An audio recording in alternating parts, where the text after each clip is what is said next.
So you just got your budget affair budgeting spreadsheets. And the first thing you want to do in the email is you want to open up the link. And the link is going to take you to a master page. So you'll know that it's the master because it says it up here, Master TBA Budgeting Tools. And you never want to make edits on here because everybody else who has access to this spreadsheet will be able to see that. What you want to do is go over to File in the upper left corner. You want to make a copy. And then you want to rename it. For the sake of the video, we're going to call this My Sheets. And then you want to click OK. And then it's going to generate a new spreadsheet that's just for you. So if you go over into your main sheet page, you will see that you have your Master TBA Budgeting Tool, which is the master page, and then you have your personal sheets. You can tell the difference between your sheet and the master sheet if you go over to where it says owned by anyone and you go under and it says me, and then it'll say the budget affair. And so that'll just let you know that which one is yours and which one is the main page. And you can always keep the main page just in case something happens and you need to make a new copy of it. When you first open up your spreadsheet, you will see that you have 4 different sheets at the very bottom. So you have your budget sheet, which is this one. You have your tracker. You have your expense organizer. And then you have your to-do page. When you're preparing for the next month, you want to start off on the budget sheet. On this sheet, you have the option to write out some goals that you have in mind, which is really cute and fun. You have your income tracker, and then you also have the main space where you will put in your due dates and your expenses, your budget, and then start tracking your spending. If you don't have any goals, the next thing you're going to do is you're going to start putting in your projected income into the income box. Of income, the first one is going to be $1283.69, and then the second one is going to be $763.55. And several things is happening when you put in your income. So it is being generated here at the very bottom where it says income total. It tells you that you have $2,047.24. Here in remaining income, it tells you the same amount. And then up at the very top, you have your total income. The reason why it's in these 3 different areas is because it helps the spreadsheet function really well so that you don't have to do a lot of math. And a lot of things is automated on this spreadsheet. So now that you have your income in, the next thing you want to do is start listing out your expenses. We have rent, cell phone, groceries, and car insurance. And then you want to put in your due date. So for rent will be due on May 1st. So you want to put in 5/1. Cell phone is due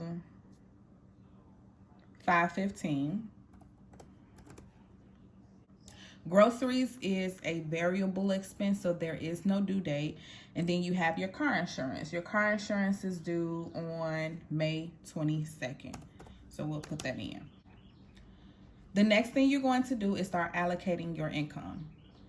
The first one is rent. So we're going to put in $963. The second one is cell phone, which is $137.52. The third one, we're going to allocate $500 to groceries. And then the last one, which is car insurance, we're going to allocate $237.63. Several things happen when you started allocating your funds. Here in the total, it added up all of your allocated expenses. So $1,838.15 is your total. In the remaining income, you have $209.09 left. And then over in the variance, it generated the same numbers and it also added them up. And this is really helpful for throughout the month for you to keep track of what's coming out. For example, once you pay rent, you will go over into the spent column and you will put 963, and it will generate as 0 over in the variance, letting you know that you have spent all the money in that category. And then your cell phone rolls around and you're going to put in 137.52. Once again, it generates over in the variance. And then say, for instance, if you go grocery shopping once a week, the first week you end up spending, let's say, $73.53. You will put in $73.53.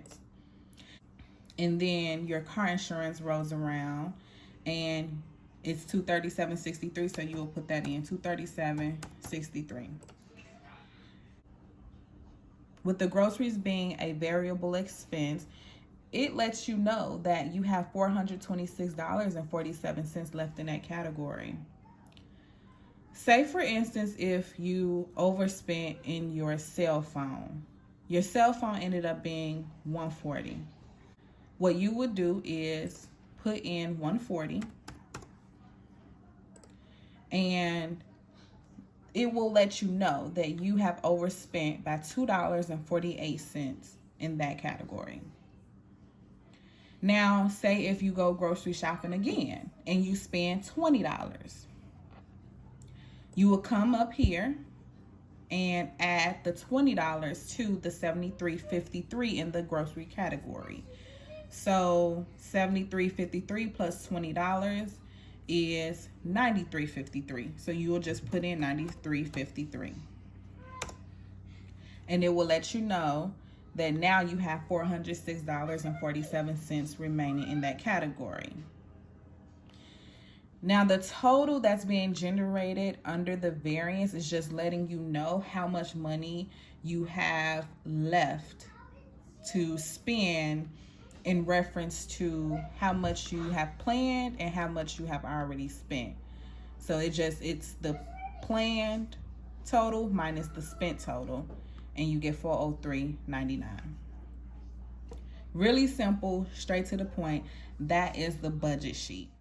The next thing I'm going to talk about is your expense organizer.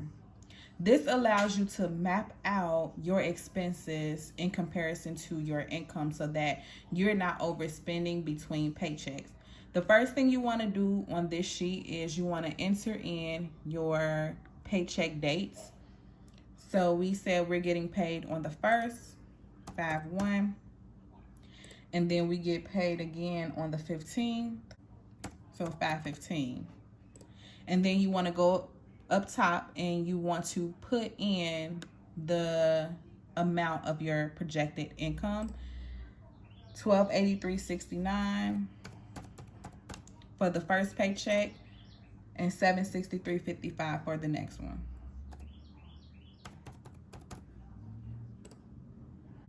Once you put in your income, it generates down here at the very bottom. So it'll tell you that you have $1,283.69 in this column and $763.55 in that column. Then you want to put in your expenses. So we have rent, cell phone, groceries, car insurance, and also your due dates. Rent is due on 5/1. The cell phone is due on 5/15. Groceries is a variable expense, and car insurance is due on 5/22. Starting at the top, we'll come over into the main tracker area, and we're going to put in the rent, which is $963. We're going to put in the cell phone, which comes out on the 15th, and it is $137.52. And your car insurance comes out on 5/22, which is after the 15th. So that would be for the 15th check, and we'll just put that here, and the car insurance is $237.63.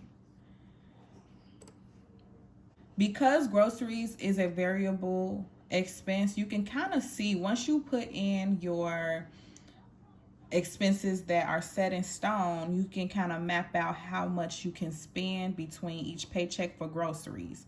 So that first paycheck, let's say if you want to spend $140, you can go ahead and put $140 there and $140 here, and it lets you know. So this lets you know, and that's remaining, it lets you know that you have $180.69 remaining between the first paycheck and the second paycheck. So you're good. You're in trouble if you're in the negative here. The next thing I'm going to talk about is the expense tracker. The expense tracker is something that you will use all throughout the month. This is my go-to. This is why it's second next to the budget sheet, because you will probably use this one more than you will use the expense organizer. How this works is when you first get your paycheck, you'll come in and you'll put, how I do it, I'll put the income, the date I got paid, which would be 5/1, the total income that I had, which is $1,283.69, and then it generates over in the what's in my account. This tracker is very similar to your bank account. When you open up your bank account, you see a list of your income and expenses. This is pretty much very much similar to that. Let's say you pay rent. You will type in rent, and you paid that on the 1st. And you will put in negative $963 in order to track that expense.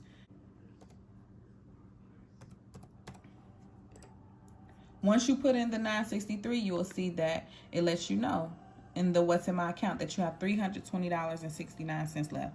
Say, for example, you went grocery shopping. You went to the grocery store. The date that you went on the 5th, and then you'll put the total amount. So maybe you spent $73.62, so you'll put negative $73.62, tab over, and it lets you know right in the what's in my account how much you have left in your account, $247.07.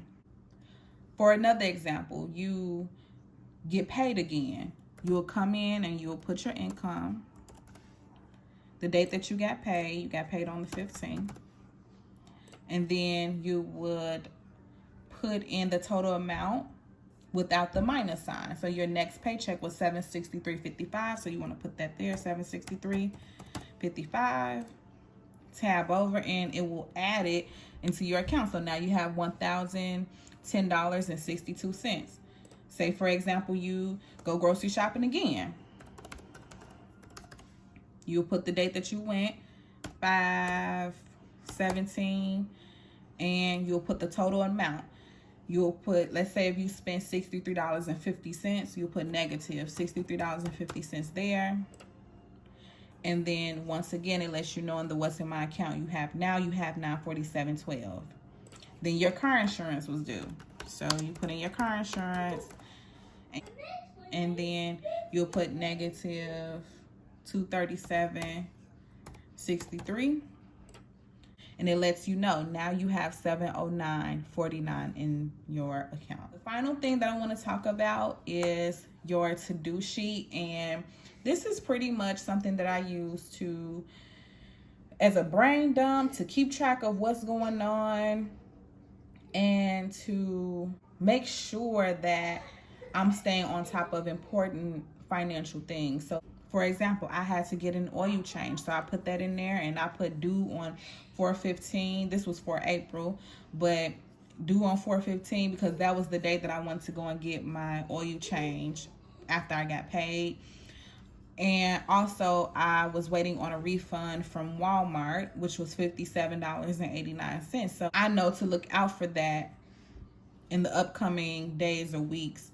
to make sure that it does get deposited back into my account. The final thing that I want to show you guys about this spreadsheet is, although it looks really small, it's actually super big. So if you want to add more rows, all you have to do is go over to the left side where you see, I'm going to point to it, the left side where you see these arrows, and you're going to click the drop down. You're going to click it, and it's going to generate more rows.